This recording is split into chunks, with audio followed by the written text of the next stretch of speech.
If you've made it to this lesson, it's safe to assume that you are now familiar with HTML. Well, congratulations, you've made it to the fun part of the course. This is where we learn about CSS. CSS stands for Cascading Style Sheets, and it's the way that we add color and layout and style and design to our web pages. In other words, HTML is how we describe our content. CSS is how we describe our presentation. That's enough for an introduction. I'm excited to get started because this is one of the most exciting parts of becoming a web developer, your first taste of CSS. So in front of you is an example page. And let's immediately hop over to our text editor and let's learn how to attach a bit of CSS code to a web page. Now we know that the content for a web page lives within the body element. And we know that information about the page is stored in the head element. So currently we have the character set and the overall title of the page. Let's include a new line of code in the head section to attach a bit of CSS. Link, we're going to link to another file with CSS code. We'll give it an attribute of rel, which stands for relationship. The relationship of what we're linking to is a style sheet, hence the name Cascading Style Sheet. And then we include an additional attribute named href, and this is where we point to where the new CSS file will live. In the same folder as where the web page lives, index.html, I'm going to create a new folder to stay organized, and I'm going to name this new folder CSS. Now let's create a new file within this new CSS folder. New file in the CSS folder, and you could name the file anything that you would like. You just want to make sure that it ends with an extension of .css. So I'll name it screen.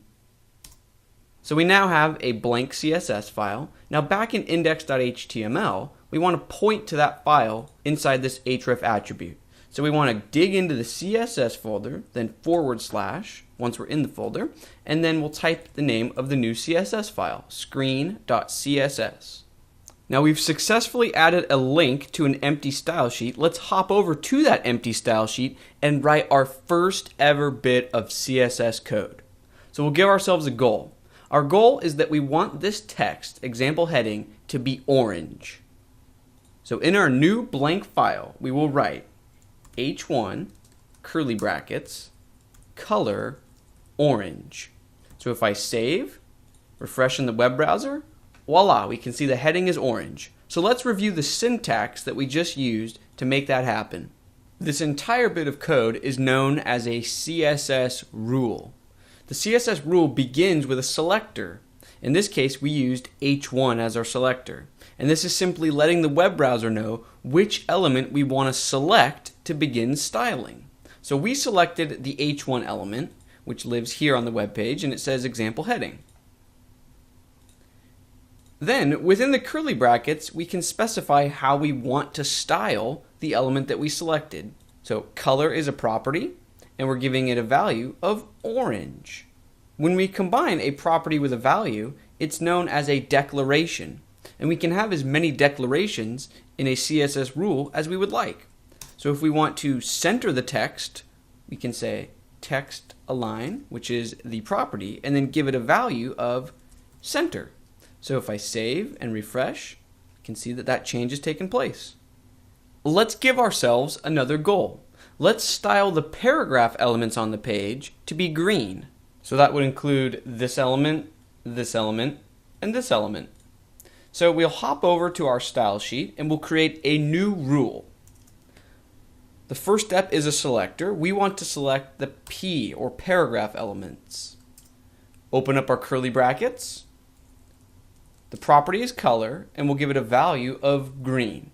So this is our declaration. We include a colon after the property and a semicolon after the value. So I'll save and refresh, and we can see that the paragraphs are now green. That's it for this lesson. You've learned a great deal of new material, so let's review. We learned that a style sheet is a simple text file that anyone can create, and then we simply link to it from our HTML file in the head section. We learned that style sheets are made up of different rules, and a rule is made up of a selector and declarations. And we learned that a declaration is nothing more than a property and a value. In our next lesson, we will learn that there are all sorts of different types of selectors. So there's different ways to target very specific or unique elements on your page. So we'll delve into the wide world of selectors in our next lesson, and that should be a lot of fun. I'll see you in the next lesson.